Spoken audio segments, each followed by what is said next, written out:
Welcome to a new episode. I'm Leona, and today I'm speaking with Mitzy. Mitzy, you were born in Johor Bahru, Malaysia in 1995 and raised by a single mother until 15. Then you moved to Singapore for high school and later to the UK for A levels. You initially studied finance in London, but then you switched to media and marketing, studying film and photography before returning to Malaysia. As COVID hit, you launched a Durian ice cream brand. But the third lockdown forced you to close the business and you rebuilt your career as a photographer, working with major brands like Dior and even got published in Vogue. Despite success, you faced burnout, anxiety, and depression. The sudden passing of your aunt was a turning point that triggered deep grief and suicidal thoughts. You gave yourself 4 months to fully engage with life, then quit your job with no savings and moved to Bali in 2022 for yoga and meditation training. Now, back in Malaysia, you work as a yoga teacher, sound healer, and a facilitator for various events. You also have embarked on a new academic pursuit, starting a master's in neuroscience this year. Today, we'll explore your journey of survival, healing, and self-discovery. Welcome, Mitzy. Thank you so much for having me. I'm beyond excited to see how this conversation unfolds, and I'm so grateful to be here. Thank you so much for sharing already. I mean, your introduction is so deep and honest. I'm very grateful for your honesty and transparency you already showed in our little introduction call, really. And the first question I have, how are you feeling when you hear your own story like that? How do I feel about that I have this kind of story, that I hold this kind of story? Yeah, how do you feel hearing this whole journey about yourself? I feel incredibly proud for overcoming so many challenges in life and eventually found my way back to myself, back to my heart, most importantly, and built relationships, friendships, relationships in a new way because I was never taught I was never shown how beautiful relationships can be. And now I'm finding a new meaning for myself in that. So I'm incredibly proud of myself and also very thankful for the people that are in my life right now. And they're so kind. So I'm feeling so grateful and very proud as well. I can very relate to that, what you've already been sharing now. Thanks for your openness. The first question I have, when you say, yeah, I have never learned it, let's start with the childhood a bit. I'm curious if you like to share. How is it to grow up just with a single mother and then growing up in Malaysia, while then you moved to Singapore at one point? So how is this childhood story looking like, if you like to share it? With a single mom, I think there's a lot of work involved, right? How was that for you? It was incredibly difficult. Of course, there were beautiful moments, but a large part of my childhood was a lot of pain, a lot of chaos. And growing up with a single mother, I was taught to think in scarcity. So that sort of mindset, I took on that mindset onto the world, onto my journey into my adolescence, and then being a young adult in London where choices were unlimited. And because of the chaos, I didn't have a compass for myself to navigate what is safe for me, what is not safe, because my nervous system has been trained to be in chaos. So I always found myself in chaos when I was in London, and also at one point I was in Cambridge as well. It was difficult, to be honest with you. And how does this chaos look like? If you can give a bit of an example, what kind of chaos was there in your life? Sure. I believe that my mother was highly emotionally unavailable because of her past traumas, so she wasn't able to give me safe space. Of course, there was some sort of physical abuse as well. I remember my arms were getting and then my face as well, and I thought that was normal. And I think for a lot of abuse survivors, they always thought that abuse was normal. But then as I grew up, went on a self journey, and I realized it's never was, and it never happened to, not that it never happened to my friends, but some of my friends actually experienced that. I would say mine is quite extreme. because then there were other people in the mix as well in this dynamic with my mother. So it was difficult. I understand. I also grew up with very emotionally impulsive and reactive parents. And also, I got physically beaten by my mother a lot out of jealousy and impulsive reactions. Even though they nowadays deny that that happened, I understand that that is a very special way of growing up, especially at one point you're realizing, oh, this is not the normal way of growing up. I thought this is normal. I thought this is usual life, how we are supposed to grow up, what's a normal family life, right? So I definitely get that. And I definitely understand that chaos. And then you decided to go to Singapore for school and later then to the UK. What is interesting for me being in these different countries, how was that shift? How did that work for you? Like coming from Malaysia to Singapore, later to the UK. Was there also a shift of identities or at least in cultural experiences? How did you experience that? I think it's because I grew up in such a chaotic environment. It made me want to see how it's like on the other side, because it always feels like the grass is greener on the other side. And I was planning and I was like thinking, okay, where's the furthest I can go? Then Singapore and then to the UK. First Singapore, I mean, it's very easy to assimilate myself to Singapore because Singapore is literally just right next to me in Johor Bahru. It's about 15 minutes drive away. So it's really close. So culturally, we are very, very similar. In terms of food, language, we understand each other really well. However, as a Malaysian, I'm very laid back. And if you actually been to Singapore, it's chaotic, it's fast paced. So suddenly I was thrown into this environment where I had to catch up with this hustling lifestyle because I had to cross the border every day to school and get my passport stamp, get my bags checked at the Every immigration day. every day for only for 3 years. Some of my friends did it for 12 years. Wow. Yeah, from primary school to secondary school. We all had to wake up as early as 4 in the morning just to cross the causeway, just to go to school. So immediately you can also identify that in this environment, it's also chaotic because there was so much stress in the body to wake up in the morning and just to make sure that I am on time at school. And then on top of that, when I came back to Malaysia, I had to complete my schoolwork and then I have to get in bed by 8 p.m. So there wasn't a lot of time for myself to discover who I was. And also being a child, huh? To be a child. Yes. Yes. And I believe it's very interesting because whenever I share this story, no one could really believe that someone actually crossed the border to just go to school, but it does happen. And I truly believe that a lot of me and my friends who studied in Singapore, we never really got to be children because we were just so focusing on getting the best results, pleasing our parents, making sure we are good at school. Coming from Malaysia, going to Singapore to study, our parents had to make some sacrifices. So it's like the responsibility on our shoulders to achieve was really high. So to put that sort of stress on a young adult, of course, it made me who I am today. I'm very grateful. But I really believe that every children deserve to play, to have fun. And when we play, we get curious about things. When we are curious, when we found a solution, we are excited about life. And yeah, this is how I'm living my life right now. I can very relate. Thanks for your openness and this way of growing up with a lot of responsibility as a child. I can definitely also share that experience. And that's why I also know and I really own my playfulness and my being aliveness nowadays, so I can really understand that.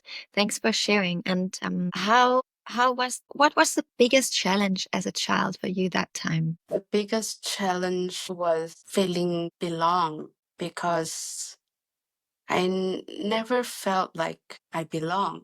When I go home, it's chaotic, it didn't make me want to be home. It was never safe. to be home. And then when I was in school, I didn't have many friends. It's just I always was that girl that did things a little bit different. I listened to a different kind of genre of music. The way I approach things is also different. So that was the biggest challenge for me to want to feel belonged. And then I always made myself to fit in, convincing people that I'm good enough. Like me, please. Oh, thanks for sharing my own story as well. I get it so much, really. This like never belonging because you don't have that tribe, that like-minded people around you. And then all the time, this high achieving, going through life to finally being seen and heard and then finally belonging somewhere. Oh man, I really understand and I really feel that. So thanks for sharing. Well, and then you somehow made it to London and then you went to Cambridge for your A levels and then you studied in London. Please take us with you a bit on that journey, relocating suddenly on a different continent. Maybe it was even your first trip overseas. I don't know. How was that for you to arrive in London and then also enrolling in finance in the beginning? So what happened was I've always wanted to, like I mentioned before previously, I've always wanted to go as far as I could. And the UK seemed to be a reasonable, sound choice. So I convinced my father to send me to Cambridge. And that wasn't my first trip. I've always traveled since I was really young. But it was my first time without anyone else telling me what to wear, what to eat, how to think. And then I felt free. At the same time, I was trying to navigate another shift of identity with this much freedom, the freedom to choose where I want to live, what sort of clothes I can wear, I can go out with my friends till late. Then things kind of crumbled down when I got into a wrong relationship, and school was fine. I was fine at school. But this relationship really brought me down a lot. And it taught me the biggest lesson, one of the biggest lessons in life. This I got pregnant when I was 19 with an very abusive partner. And I remember that time my motherly instinct kicked in, and I knew that I couldn't have my children to experience such father. Then it led me to think a lot about my childhood. That chaos was what I was trying to escape. So that instinct was to protect my children. So eventually I got miscarriage. Everyone said that lucky you escaped something. But it's not that easy because I lost someone that I love without even meeting him or her. So I spent many years trying to forgive myself. It is a hard process still, but things get easier for sure. Then eventually I ended this relationship. I was really strong enough to not go back and end it. Then I went to finance school, again, wanting to please my parents. I wanted to be the investment banker, making tons of money so that my parents could finally look up to me and respect me, as a human being. But eventually, that was not for me. I realized my true nature. I am an artist. I do see myself as an artist.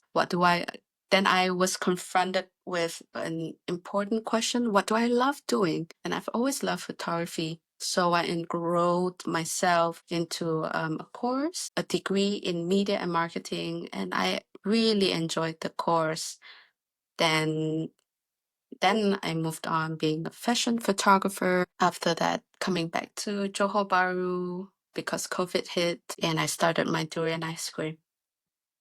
What a journey already. Durian ice cream business. Yes, what a journey. Thanks for sharing, for your openness, Mitzi. Really appreciate that. It must have been very hard, especially for being so young and alone in a different country, on a different continent. I really understand that. Well, fortunately, you turned around it into a beautiful journey for yourself about photography. Even though then I found that so special, then you suddenly started a durian ice cream brand. And everyone who's been to Asia knows the word or the fruit durian, and there are very different opinions about that, I would say. I mean, first of all, some people really mix it up with jackfruit. But jackfruit and durian are not the same. And I remember being, I think maybe it was Bali or I don't know, Thailand, maybe Indonesia, somewhere for the first time where someone showed me what a durian is. And they gave me some warning heads up beforehand.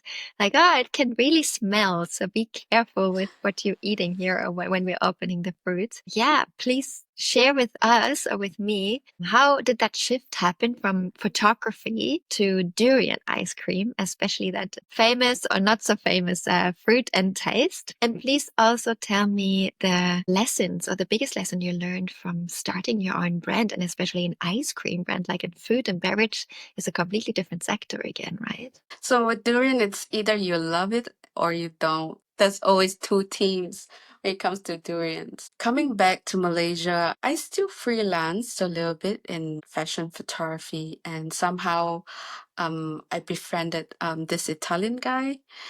Uh, his name is Eric, and then I introduced him durian. Then he fell in love with durian, and I was like, okay, this is interesting. And he said, oh, I believe that I have a friend who has this very interesting recipe for durian ice cream, who is an Italian making that durian ice cream. We were like, okay. And he got that recipe from his friend. We started making it, and we were like, this is really good. So we ended up making the durian ice creams and started selling. We were going into restaurants and asking people, every table, we would go to every single table and ask people, would you like to try some durian ice cream? And these are really great products. We make them ourselves. Eventually, the business grew. Our brand captured some local attention, and we were so excited. We worked really hard. At the same time, we were so excited where the brand would go. Then eventually the third lockdown hit, and because my business partner Eric, he couldn't stay in Malaysia as he's an Italian, so he decided that I would run the business myself, and then he went off to Mexico. Then that time everything was on my shoulders. I was going to events, setting up booth with freezer and everything, making sure that the booth looks nice. And yeah. Oh, this was the time where I moved up to Kuala Lumpur. Then the third lockdown hit where I couldn't really go to markets anymore to sell the ice cream. And then, of course, the business naturally just went downhill a lot. And I realized that I have to save myself. And eventually I sold the business. I truly believe that this business taught me a lot because I had to learn how to do my own accounts, taxes, everything, talking to customer. It taught me how to be sensitive about how the world works, how economy works, how people's personality works as well. And I think what I enjoy this job the most was talking to people. And I realized I have that talent to talk to people. Then I never really thought about it until now. Beautiful. Yeah, I can definitely relate to that. Building your own business is a journey. And for me, and maybe also for you, it's kind of like a house having your own baby. So, how was it for you suddenly giving up everything? How did you cope with that loss, maybe also of losing your business baby that time? Yeah, it was again a really lonely moment. Like you said, it was my baby. I saw it grow, and there were great times and there were tears as well. To lose this identity that I built around it, again, it was heartbreaking. Really, really heartbreaking. But in the end, every heartbreaking moment taught me something about myself. It showed me strength within myself. And nowadays, if anyone were to say, Mitzy, you're so lazy, and I would think, Oh, you don't know me enough. You yes, don't know me enough. So yeah. definitely can relate to that. Wow, thanks. And then again, a transition. You Mm. went back to photography. After the closure of my business, I had to have a really honest conversation with myself. How do I put food on my table? And what is that skill that I have that I could offer to someone else that is highly valuable? Then I realized that I have this photography skill and I've always been really good at it in class. So I started freelancing back into photography, freelancing, and met a lot of brand owners. At some point, I was working with the Victorian state government in their marketing department. And so that was an interesting part, putting myself back into corporate. Eventually, I had the deep realization while working for the state government that I was having a severe burnout. I didn't want to get out of bed. I lost every interest in things that I love. I was gaining weight, then I lost some weight, and then it was not a good time. And that was also the time when my aunt passed away, and it was really, really difficult for me. Yeah. From the outside, working with these top brands and what you were sharing before, like Dior, Vogue, and also the Australian government and stuff, it looks all like a dream and it sounds like a dream. And then suddenly there's maybe on the inside all these other struggles. When did you realize that maybe that job or that stuff you were doing that time didn't bring you the fulfillment and the joy you were actually needing in that time? So with photography, it's always something for me to chase. Like I'm chasing for the next magazine for my pictures to be published. I'm chasing after my clients' validations. If it's good, do you like it? How can I improve? It seemed like a glamorous job with getting published on Vogue and different magazines. Then eventually, capturing Dior when I was in Kuala Lumpur. It always felt like chasing. Then I realized I don't want to chase anymore. My whole life, I've been chasing. I was chasing a lot and I got really tired, really, really tired. And I was exhausted by the end when I quit my job, when I said, no, I'm not coming back anymore. Thanks. Yeah. Would you say the anxiety and the depression became more present the moment you realized you were chasing and you got tired? Or would you say it was present before and then you actually realized I'm tired and I'm maybe burnt out? Since secondary school, I knew I was depressed already because I always had suicidal thoughts. It's just I never shared that with anyone. Eventually, I turned into self-harm because there was so much emotions that I didn't know how to deal with. Then I was sent to counseling and that was all right. So depression was prevalent already. I knew that I had depression, but I didn't know that I have anxiety until I went to London. So again, London has a really fast pace of life. I was always trying to make it on time for the tube, for the bus, always chasing and running. And eventually I realized that my breath was getting really short. I was doing this. I was panting a lot. I remember one time my friend called me and he said, Mitzy, why are you breathing like that? I literally can hear you pant. Like, did you run? And I told him, no, I just got up from a nap and I am already feeling so nervous. My hands were always shaking and jittery. So there were stages or moments in my life I realized that why am I feeling this way? But I never knew what was that. I was never taught Of course. Yeah. what was that. Thanks. Yeah. And you were sharing before, then you lost your aunt. And in our preparation call, you even said that she had an overdose. How do you think and feel about that moment as a turning point if you think back nowadays? Aunt passed away. I went into meditation and I saw her in my vision. And that was the moment that changed my life because suddenly my brain remembered things that my brain deleted temporarily.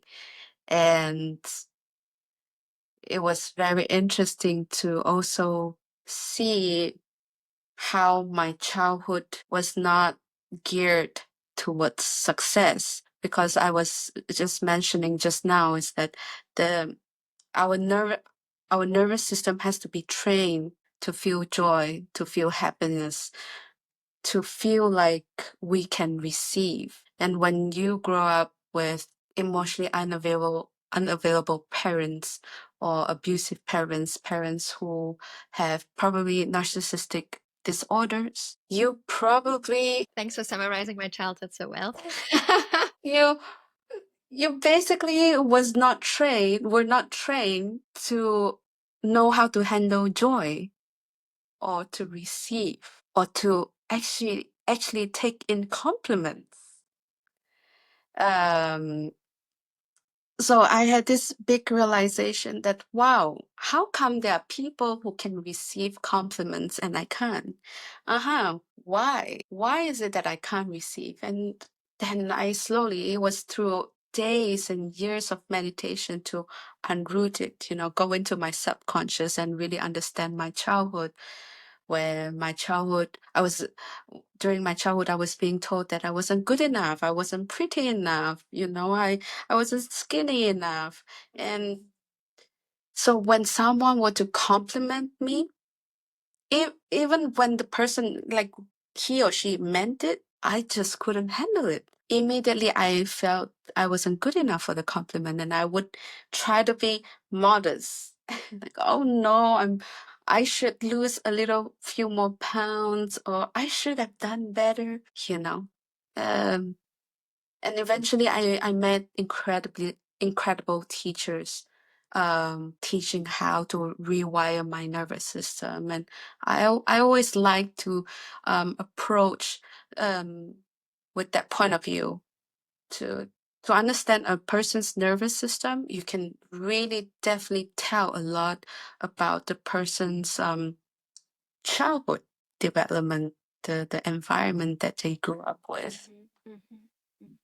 So going back to my aunt, it was sad. It was a sad moment, and at the same time, it was a time where it was a huge turning point. It was like an awakening for me to have a deep look in my life. Eventually, I got even depressed after her death, because I realized that at that time I didn't have a lot of emotional support. I had none. Coming out of it seemed impossible. I only had a few friends, and I just didn't know who to trust to talk to. Um, so I always kept things to myself. Eventually, I said to myself that I really want to end my life because everything seemed hopeless. I was desperate. I couldn't breathe.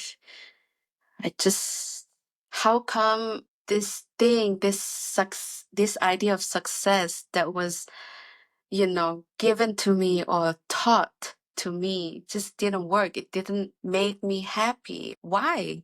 I remember I told myself, what's the point in my life? I mean, what was scary was that I was so sure that I wanted to end my life. I knew the steps to take, what kind of letter I'm going to write to my parents. When I shared it with a friend, uh, she said, "Take one step at a time." I listened, and I gave myself 4 months. I told myself, when December comes, when everything is not working out, I'm just gonna end it. For now, I have 4 months. I'm gonna do the best that I can. I'm gonna reconnect with my parents. When I see something beautiful, let me say it out. Let me be joyful. I think part of this process also made me realize who I am. I like to express myself.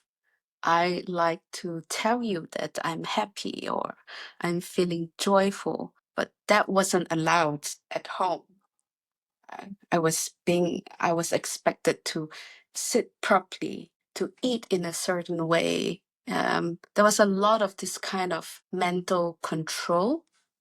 Um, And for the first time I said, just go for what you want. That was the rule for myself. Just go for what you want. If you want to say something, just say it. For example, I would walk down the street alone. I would see a lady with really nice pair of shoes on. And I would go to that lady and say, nice shoes. I like them on you. And the more that I did that, the more that at that time I didn't realize it, but now I realize what I did was that I was training my brain to find beautiful things, to find joyful moments, situations that make me happy. And suddenly there was this also internally an identity shift, that I wasn't shy to compliment people anymore, because I remembered so vividly that I was turning down compliments. So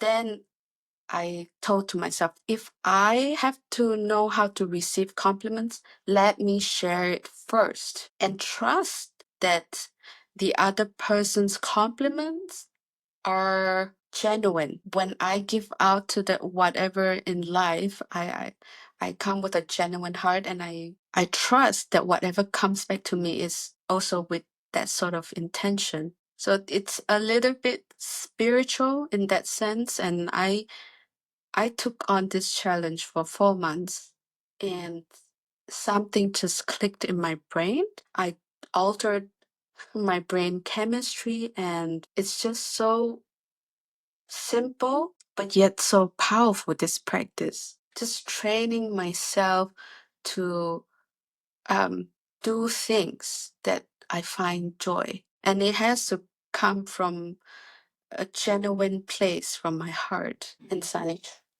everything just started opening up in my life. Mitzi, thank you for sharing this.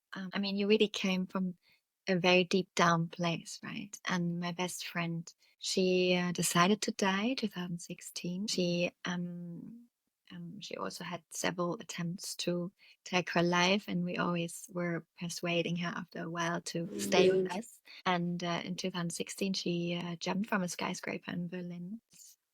It was an interesting process for me as someone who's used to staying behind. Also, she left letters to her brothers and to me, and explaining her situation. She was a very strong and very tough woman, also has experienced a lot of stuff during her childhood. And maybe for the people who are listening, because you're so open and so vulnerable and still strong about it, thanks for sharing. Because what I always try to advocate is that people who are in this stage of their life, they're not tired of life, they're just tired of this heaviness in their life, right? So is there something you can explain a bit to people who have maybe no connection to that topic? How does it feel if you're at the edge of really thinking, I have to take my life? And how did you go through the day? Is there something you can share for people to also maybe really make them understand that this is not an easy thing to think about?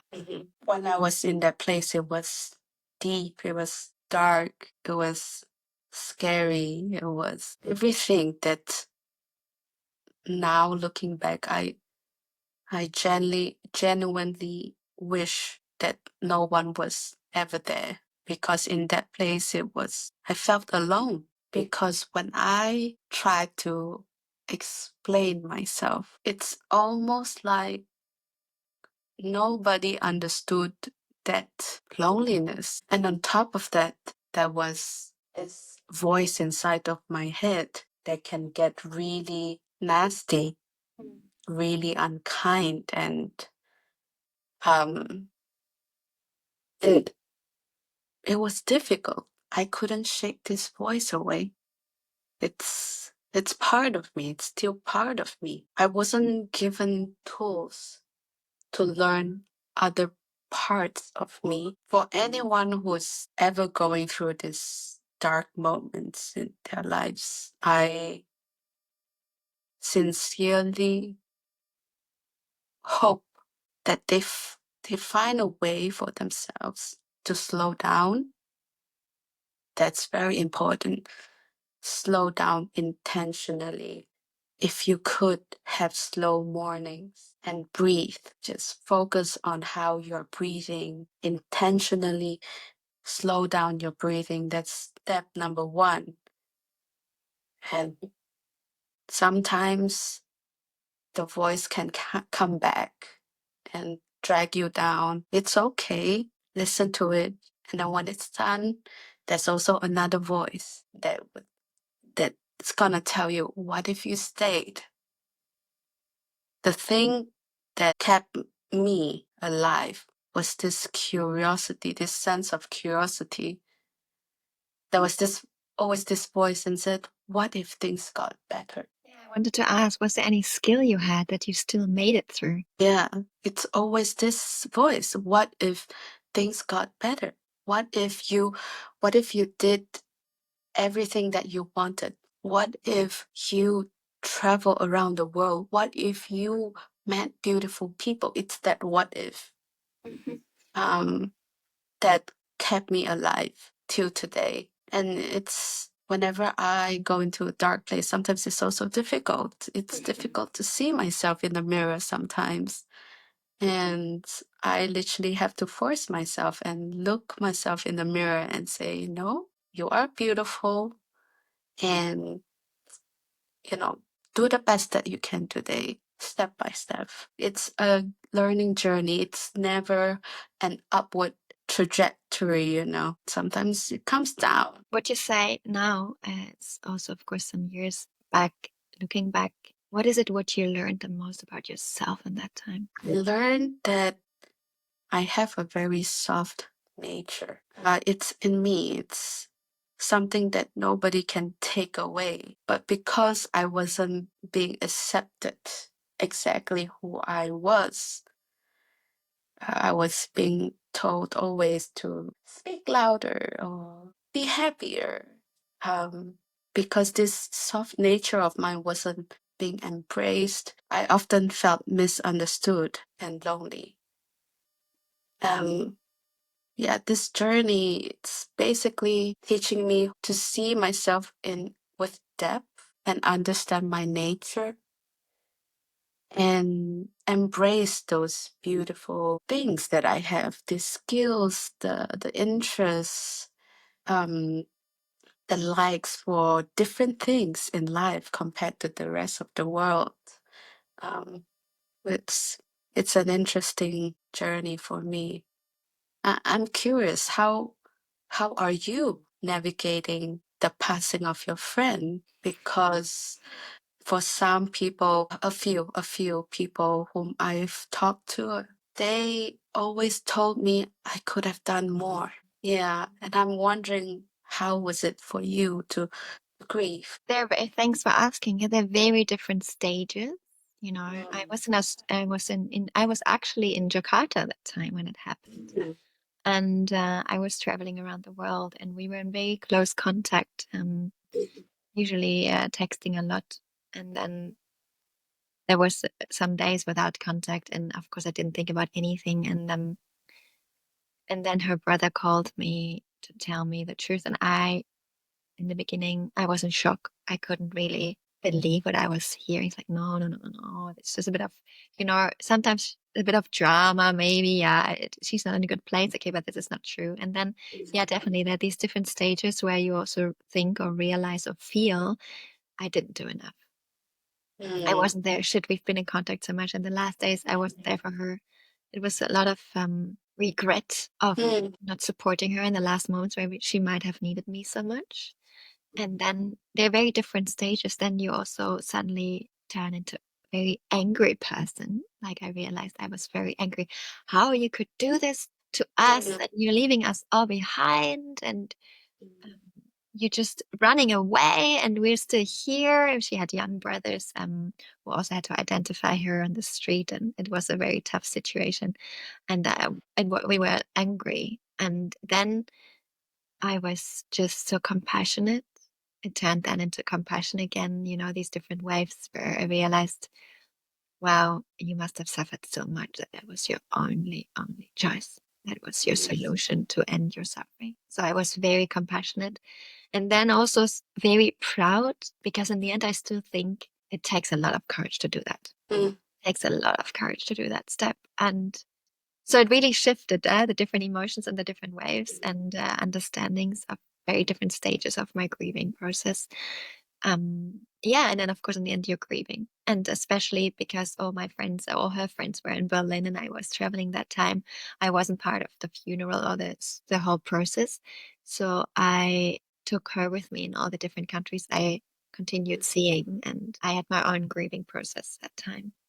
And she left a letter to for me in the end that I received when I got back a year later, actually.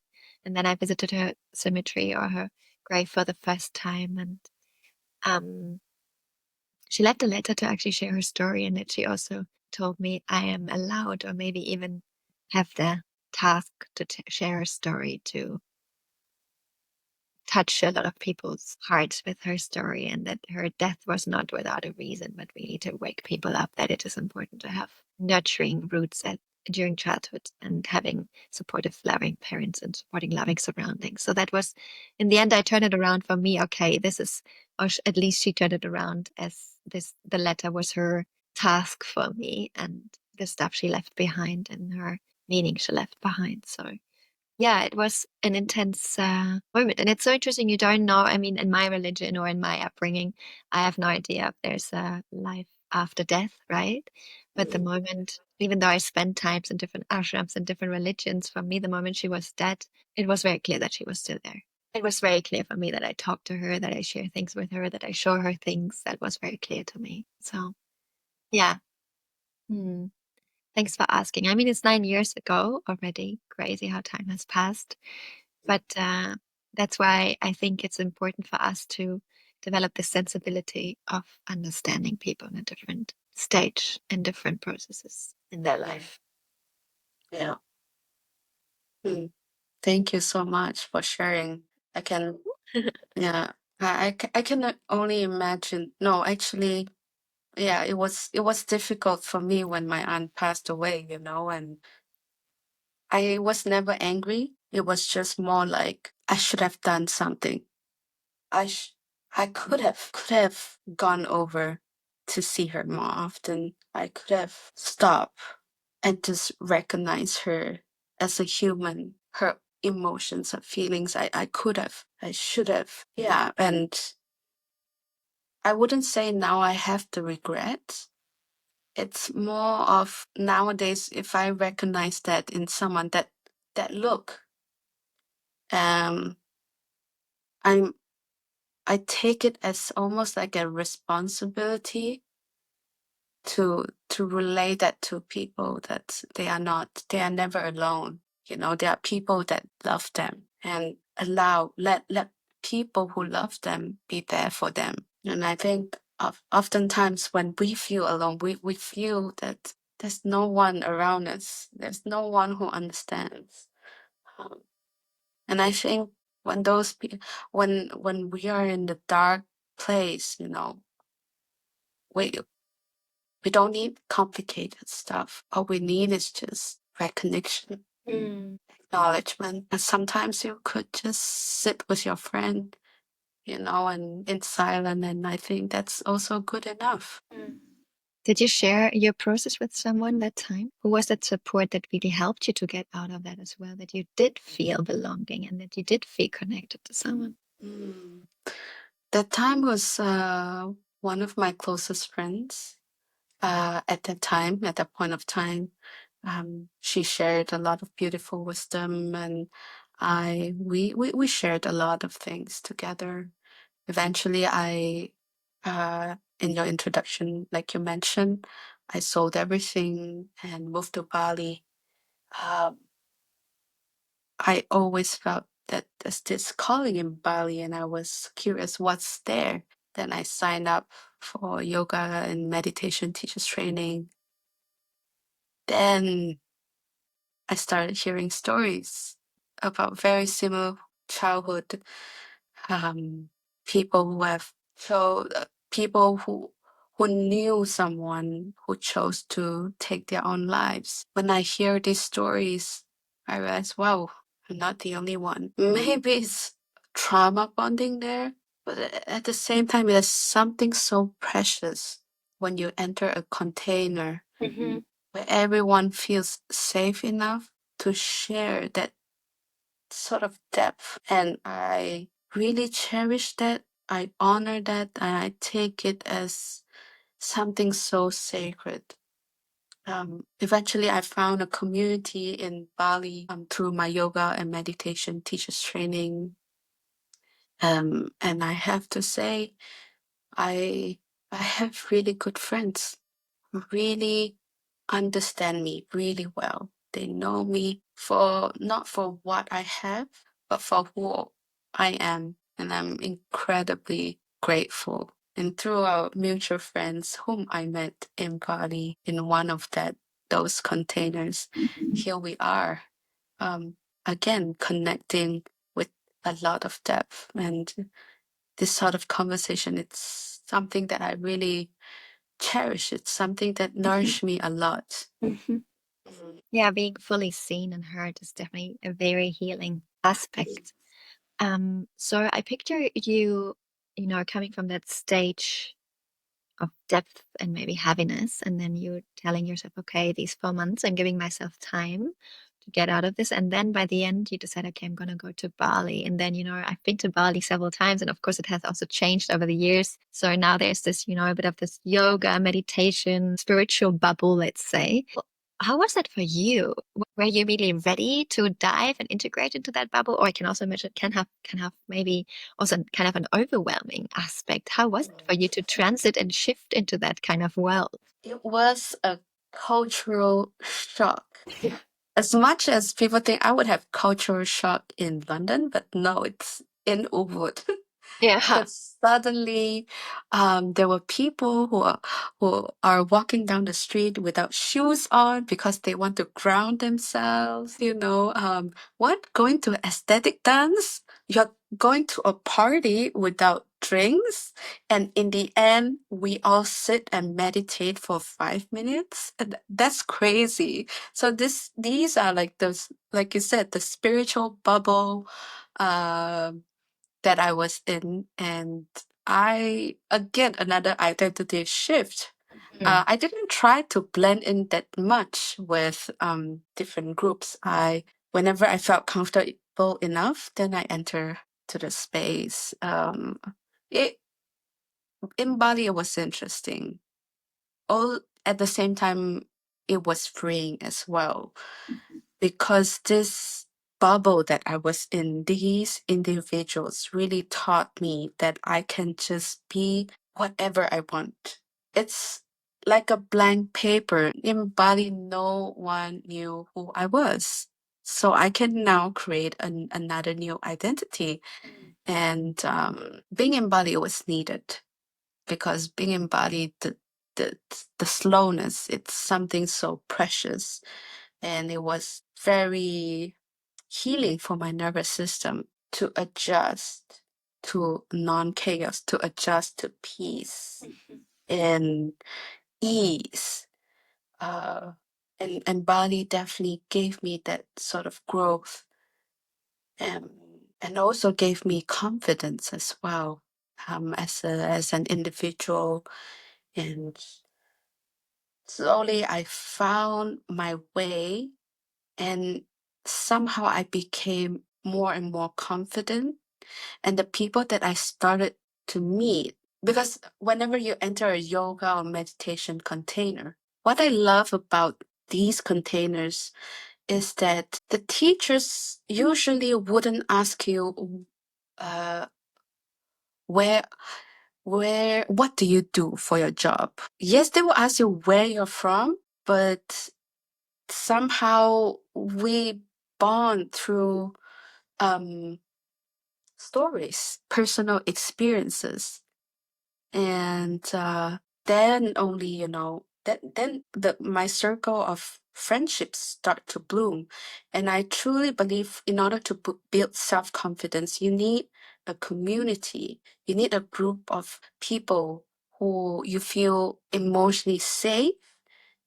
And uh, that community in Bali, they are just so sweet, and I love everyone in it. Yeah. Mhm. Was there any special breakthrough moment in that time you remember? Yes, definitely. I would say there were a few moments. The first one was definitely my yoga teacher's training, where my teacher taught a lot about somatics and being trauma informed. And I remember I was just doing normal yoga poses and I was crying. Mhm. Uh, I know that experience too. I was crying and lots of memories came up. I'm not too sure. Is it for you like that when when you are in, for example, a butterfly pose, opening up your hips and suddenly all the memories just came in, right? Wow. Memories not yet. I still hope for that, but a lot of emotions for sure. Yes. When you Mm. get into your body, it's definitely the healing moment. Yeah, and I was so lucky to be such a safe container where I was allowed to just cry and Mhm. express this deep sadness and grief within myself. So that was one big breakthrough that I realized that wow, the body does keep the score. And when I went to my meditation teacher's training, the second one, we were doing meditations after meditations back to back for 21 days. And imagine what that could do to your brain. I mean, we were in a container. I was in a room full of people and we started crying because some childhood stuff came up. Someone said this in the past came up, you know. So there were a lot of emotions. Uh, To me, I think what that biggest breakthrough in Bali was the safety, understanding how safe how safety feels in your body, how it is safe to express myself, feel in my body. And that was what something so precious that that group of community gave me. And I'm eternally grateful for that, forever grateful for that. You stayed for 2 years almost, right? Mhm. Yes. How was it I mean, beforehand you said like you left everything behind kind of in Malaysia and went without savings. How did you make that possible? How did you survive for 2 years in Bali? I ended up again freelancing. Uh, because in Bali there are so many content creators, a lot of influencers, and they need content for their Instagram. So I kind of side hustle, uh, and it was paying well. And then I double into cryptocurrency as well, Oh a wow, little yeah, bit. that's the whole bubble of these people around there. Yeah, right. Mm. Made some money off it. I sold a lot of things. I sold my furniture because I quit my job. I uh, ended the lease for my apartment in Kuala Lumpur. So I sold all my furniture. I used to have really nice bags, designer bags, and Mm. they worth a lot of money. And I sold them. I sold some valuable jewelry off me. What else? And for the courses, thankfully, I'm forever grateful. My father helped me out with it, or else it would be too expensive. And it was also a very humbling moment for me because never really had a close relationship with my father. And for me to approach him in such a vulnerable state. And I told him that I need some help. Perhaps I could pay you back in the future. And he said, no, you don't have to pay me back. Just go and discover yourself with yoga and meditation. So it was a beautiful moment for me and my dad to come together. Um, yeah, with his kindness and generosity. Beautiful. I can imagine, or I know it from a lot of people who struggle to give up on everything and leave stuff behind and sell things from their belongings and then go traveling. And especially I assume from your story, being in fashion, photography, having bags, having beautiful jewelry, being a woman from Malaysia, I can imagine it's also not so easy to give up on everything. So How was that process for you? And how did you decide, or how was it even possible for you to let go of all these material Mm. things? Hmm. I started out being really, really angry at myself Mhm. and my old life. Um, my my past self was something that I was trying to run away. So it wasn't actually, to be honest with you, it wasn't that difficult for me to just drop everything and and say, let's do it. Yes, there was some tension within me, but I always knew I had to be in Bali. So I just really followed that truth, let's just say. Sure, there were doubts, there were scary moments as well. Eventually, it's also that voice that guided me, the what if voice. What if things got better? You don't have to stay in Bali for 2 years. You can stay for 6 months. That's good enough. You can always go back to Kuala Lumpur or Singapore or even find a job in London. You have skills. One thing that really kept me going was I always told myself, I have skills. So don't be afraid to go out and explore. Don't be afraid that you don't have any more money because you have skills that you can offer to other people. I'm also curious, how was it for you? Because you've been traveling for some time as well, isn't it? Well, I think everyone has a different story. I think I grew up in a household where my mother is very possessive of things. Mm. Actually, she's a hoarder, and Mhm. so I had a lot of things during my childhood, especially when my parents broke up. My mom really became a very intense hoarder, and for me, that was the opposite of how I am and who I am. So I never had many things. I'm more tending towards a minimalistic lifestyle. Even though with my age now or with the years, I realize I have also things from different countries, from the intercultural experiences. Of course, I keep more things than just a very cliche, small minimalistic life, right? But having only the things that I really value and that I really need is a very basic principle for me. So it was never a problem to get rid of things or leave things behind. And I think maybe also coming from that childhood or a teenage experience is sometimes that we tend to do the opposite or that we behave the opposite way. And maybe it had a very big impact on me to realize, oh no, I don't want to limit myself or sabotage myself so much in having too many things and then maybe not being able to live my life or free myself from things or leaving or going somewhere else, you know. I think that had a very big impact on me. And so for me, I sold my stuff 2 times, Mm. everything and left everything behind. But then in the end, you know, the most important things are within your heart and then with your head. That was a big learning curve, but a beautiful journey. And I will not miss any piece I left behind. That's fine. Mm. Thanks for I, asking. I think I'm the same. I'm the same. Whenever I remember I gave away so many clothes.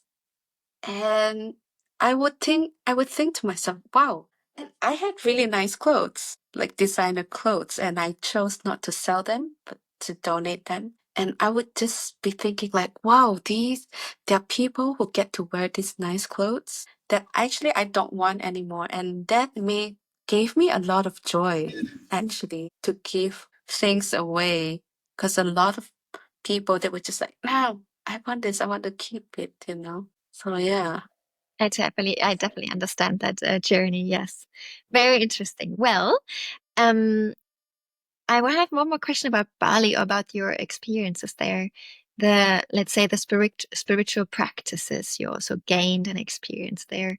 How did you implement them in your life, especially now coming back to Malaysia, let's say to more everyday life, even though, of course, you have transitioned into a new identity, let's say. But how did you manage to integrate this whole experience in this journey? Starting out, my journey seemed highly, highly spiritual.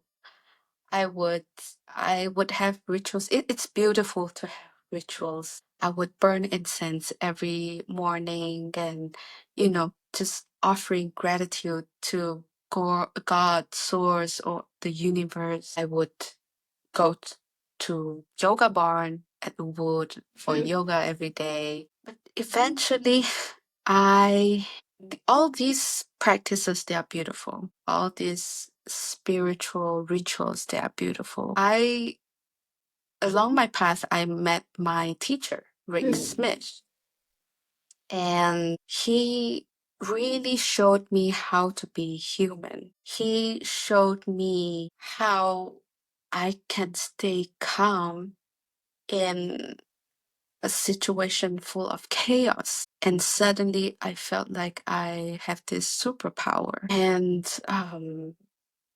slowly things started opening up for me. And when I speak to people, a lot of people, especially much older people, they would tell me that I have a presence.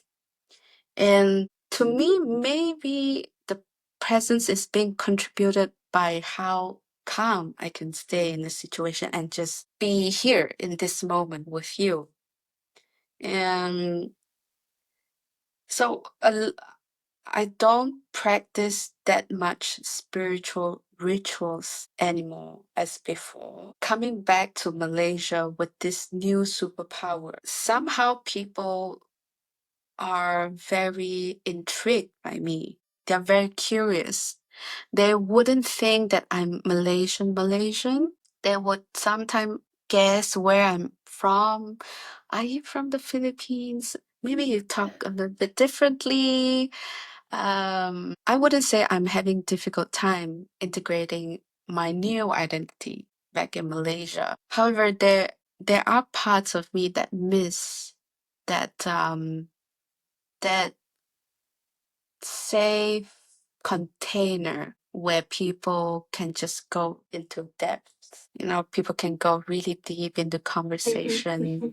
In Malaysia, here we are not really taught to go in depth and maintain it there. Because what happened in Malaysia, I realize, is people want to go in depth, they want to go deep in conversation, but they feel uncomfortable with all the emotions that are coming in.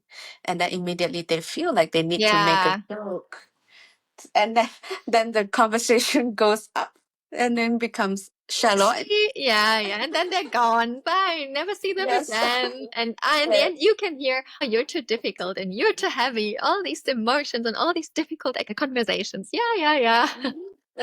So, for me, how I approach conversations nowadays, I mean, for example, in Bali, it would be like it's so easy to go into depth with people, but in Malaysia, it would be I would just go very gently there with people, even a little bit dip with the toes, we don't have to go so far out. Eventually, people really appreciate that kind of element that I bring into conversations. Sometimes I feel lonely in Malaysia in that sense, where, oh, I miss Bali. I would like to get into this deep conversation with someone. Maybe part of me is also yearning to feel belonged in Malaysia. So at this moment, I am trying to create that sort of community with my sound healing. So almost every month, depending on how free my schedule can be, I would host a free session. It's called Community Sound Healing, where Nice. people can come for free by invitations only. And before the sound healing starts, I would actually practice this thing that I call conscious communication, where I did one session just after New Year's, this year New Year's. And I would pair people up and eventually they would move along with other partners. I would prompt them with very deep questions. For example, what is the most difficult challenge that you had to go through in 2024? How did you feel when you were a little boy and a little girl when you were being rejected? Something like that, something deep and let people experience how it is to feel safe in a container, to share this beautiful parts of you, this deep part of you. And it's incredibly beautiful because afterwards people ended up hugging each other. Some ended with tears. And it's beautiful to see them expressing themselves. A lot of my friends thought that I'm highly spiritual. However, I don't agree with that statement.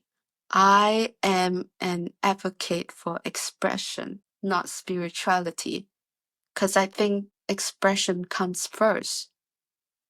And I think everyone has the right to express as they are. Beautiful. So, Very yeah. beautiful. How has your purpose evolved since becoming a yoga teacher and sound healer? I know this is not something that I believe in. It's something I know from a really deep place in my heart.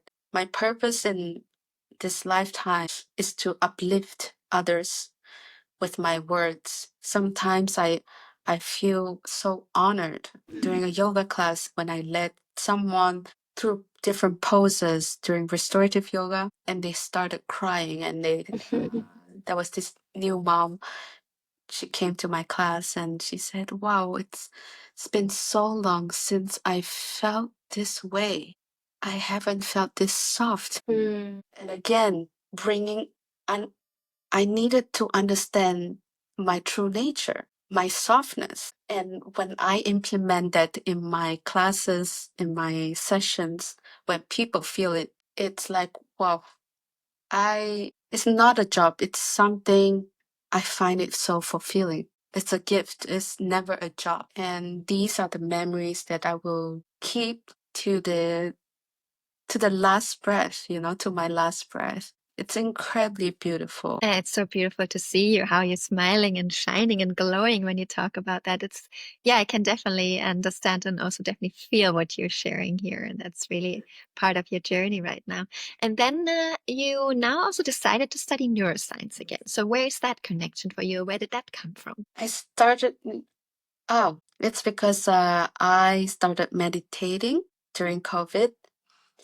Um, I always thought that it was during COVID when I started meditating, but actually, this goes way back when I was in secondary school because I was suffering from insomnia. I couldn't sleep at night. I remember I would just be surviving on 3 hours of sleep. And I remember being on bed and I couldn't get my body to relax. And I have this really close friend at that time, and we were talking a lot about law of attraction, hypnosis, and I downloaded this hypnosis tape that taught me how to do body scan. And it was actually that time where I wanted to understand what is law of attraction. But somehow in that interest didn't catch up. But I picked it up again during COVID. So I started meditating again, and watching a lot of YouTube videos. At the time, all you could do is binge watch something or exercise. And then I was binge watching all these YouTube videos about neuroscience, law of attraction, Nikola Tesla, and all these amazing things. Um, then during my yoga teacher's training, my teacher actually taught about the nervous system regulation, and she talked a lot about the spine as well. Then I would go home and research like, okay, the spine has this cerebral spinal cord fluid. When you move your spine, you can actually activate a fluid that would go to your brain and make you feel happy. I was just so amazed by our bodies, what it can do. No one teach us at school, huh? Yeah. Exactly.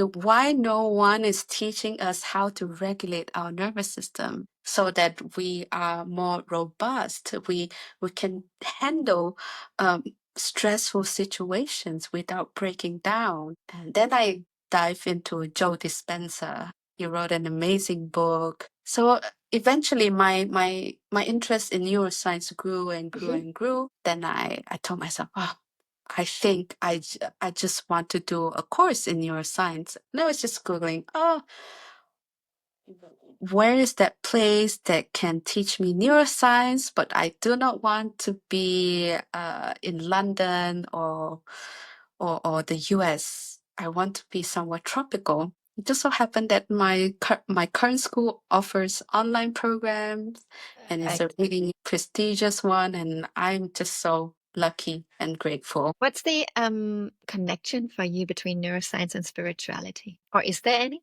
If so? Hmm. I would say I like to use science to explain. Me- I like to use science to explain spirituality. For those who actually came to my one-on-one sessions with me, they know that I I have some sort of psychic ability. For example, during a one-on-one sound healing session where I would put balls on their bodies, there would always be this moment that I would go in trance and I would see uh, their very painful moments in their life. At first, I was really shocked. Like, what is this? Because I come from a family background with schizophrenia. So I thought I was going crazy. Uh, but when I start to tell people that, hey, I I want to make sure I'm not going crazy, and this is what I saw about you. And a lot of times, almost 98% of the time, people would say, there's no way you would know that. It's like, uh, I don't know, it just came to me. And I got really curious.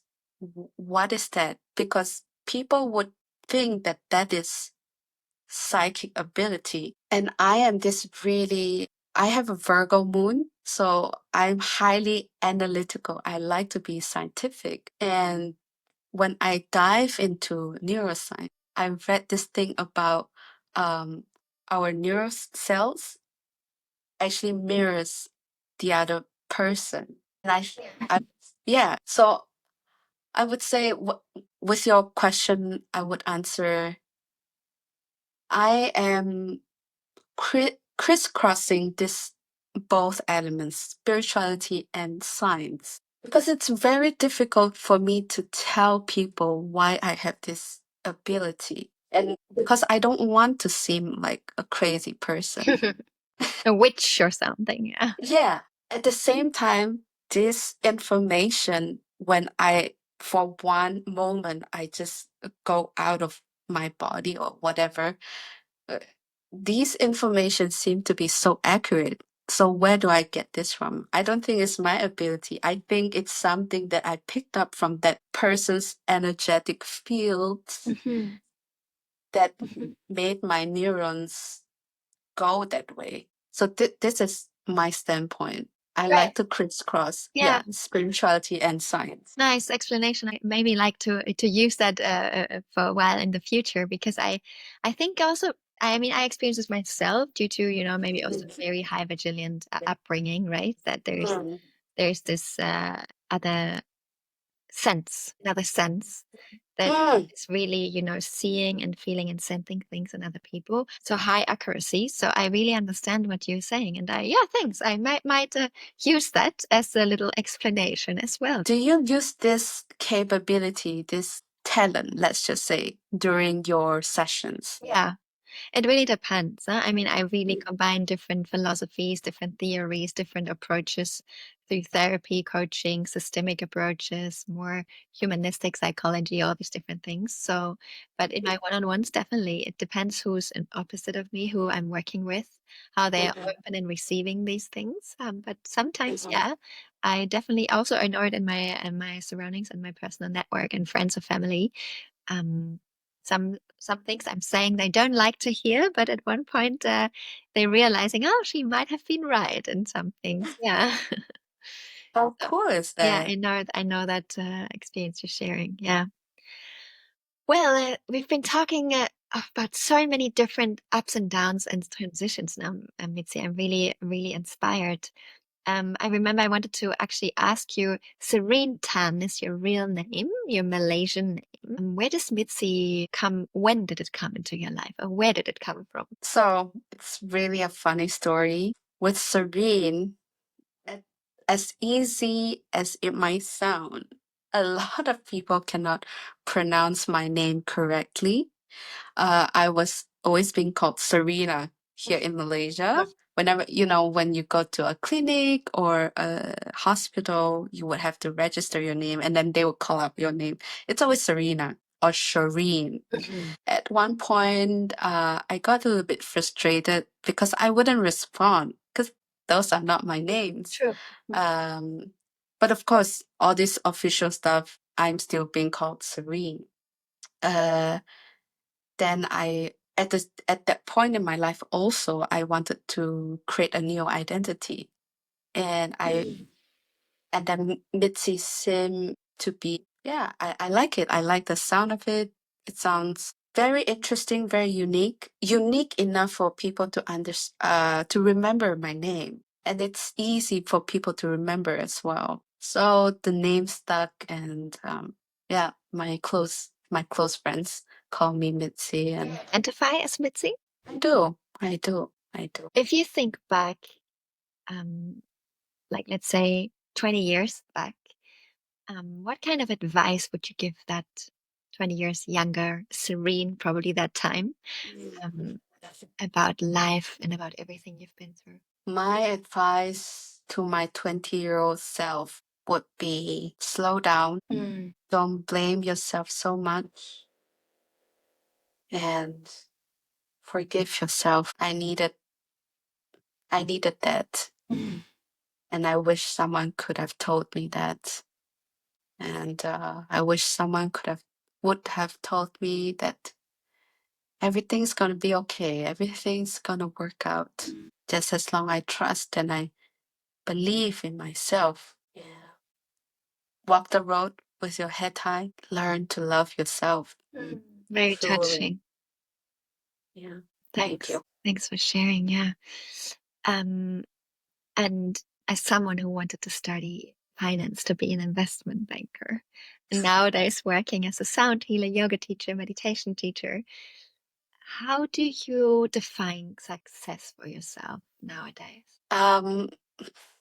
I spent quite some time studying rich people because success equals rich, abundance, wealth in our society. And I always thought that success comes with materialism, cars, money, house, shoes, clothes, all of that. Um, then because during my time in Cambridge, I was sent to a really posh school. So I was surrounded by a lot of rich kids. They come from highly high profile families. Maybe back in Indonesia, they have a lot of power and all that. And I would remember my friends, and they live a very humble life. They stayed humble. They are the kindest people, generous people that I know. And when I realized that, then I thought to myself, wow, that is what success looked like. That I have so much space within myself to give so generously. I have that much space within myself to know my self-worth, and that I don't have to show off, and that to know that I have that. That to me is success. The most successful people that I know, they are toned down, and I find a lot of beauty in that. Um, so that's definitely my way now looking at success. And it has changed drastically over the years, and this is something that I live by, and I can tell you, I'm much happier now. than back in the days, trying to chase materialism. Yeah. Yeah, thanks. I can definitely support that what you're saying. And thanks for all this wisdom. It's great what you've been sharing. And maybe one more question because I found it interesting. And if you like to share, may I ask what is still something you feel like you're struggling with right now? Body image has always been one of my biggest struggle. Having a mom that takes care of herself really well, who cares a lot about what's on the outside, you know. Uh, so I grew up with that kind of mindset. I would be really harsh on myself, especially when it comes to my body. I used to have eating disorder, so I would binge eat. Nowadays, I no longer do that.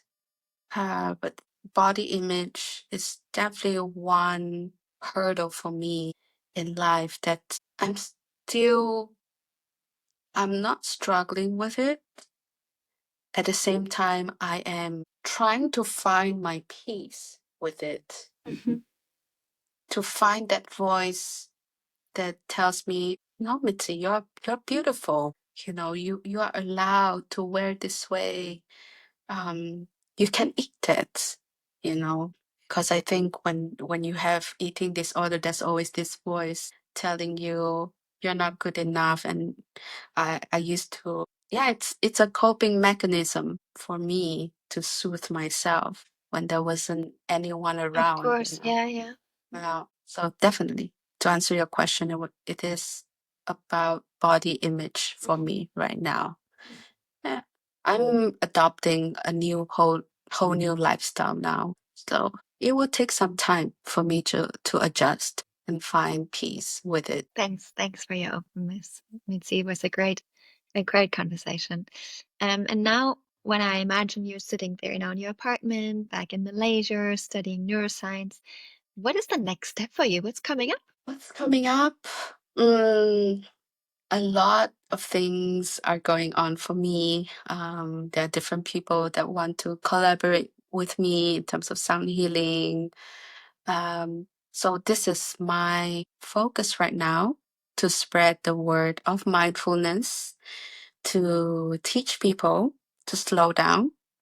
I really believe that relaxation is a skill to be learned. It, everyone has, this is the skill, one skill that everyone has to learn, to slow down, to relax. So I am currently busy with family and yeah, advocating for this. And hopefully I would really, really like to talk more on Instagram about trauma, because a lot of times survivors don't know that they have trauma, and suddenly they would have this flare up, you know, or emotional breakdown, and they just don't know why they're like that. And if I could, I would like to spread more information about that. And yeah, let's slow down together and heal together, make the world a more relaxed place to live. That would be beautiful having a collective nervous system that's healing and connected and grounded. That would be beautiful learning. Thanks so much. I feel so enriched and charged up with beautiful conversation and like really deep conversation, so much depth. Thank you so much for everything that you shared and that you opened up to and that you let us into your journey and into your inner world. What I also really like to ask is, so imagine you would now, Malaysia has also these big skyscrapers, or Singapore, these big skyscrapers, and then you're walking through these shopping lanes, right? And there's always like bling bling and all these different billboards. Imagine you could, or you have the opportunity to have one of these billboards to yourself, and you could publish, paint, a screen, whatsoever, um, your own message there. What would it be? Wow.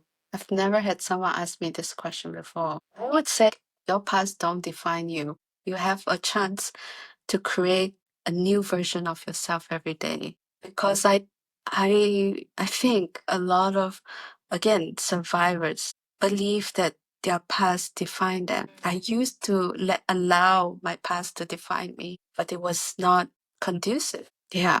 Even for those who never experienced the big T trauma, but a lot of people, still allow the past to define them. And I think now that I'm on the other side, I disagree. I really disagree. I think everyone every day when you wake up, thank the universe, whichever that you believe in, have a grateful heart.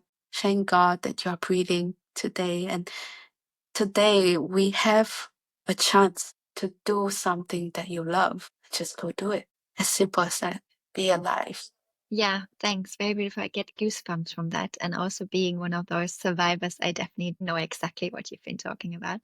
Maybe now one more question to that. Do you think because we've been through very deep moments in our lives, and also when you talk about the people you met in Bali, that they have a lot of different deep experiences like that, do you think people who have been through these moments and through these experiences in their life, they do have a different view on life, and on the world, and how to make a living or how to make a life? Definitely, I I do feel that these people that I crossed paths with you as well, there is that uniqueness about this group of people, this collective, that they are highly attuned, aware, empathetic, gracious, patient. I'm incredibly grateful to have met people who experience so much in their lives and being so unafraid to share their stories. And at the same time, they choose to be better people. They choose to show up as kind, not as an angry person. I remember I was so angry before. I would use my words to drag people down. Like they said, a lot of people said, hurt people, hurt people. And I'm so grateful to have met everyone along the way, and for those who showed me that they chose kindness every time, they choose grace and patience every time. They these people taught me that I can be that way as well. I'm just so lucky, to be honest with you. And you are one of those people, Mitzy. You are. Thank you. Thank you. You are. Appreciate you saying that. Really. I'm very having goosebumps everywhere. I'm reacting. My body is really talking with us. And I'm very touched and very, very grateful for our conversation today and for your words. I hope that a lot of people will hear all these different variations of your journey and take a lot away from that. Thank you. Thank you for offering this space for me to share what's been in my heart for so long. Again, I'm also very grateful for this opportunity as well. Beautiful. Thank you. Yes. Well, let's call this a beautiful conversation. And I'm sending you a lots of love and a big, big hug to Malaysia from Berlin right now. And oh, the heart's even amazing. And yeah, we see and talk soon again, Mitzi. Yeah. Thanks. Big Bye. hugs. Bye.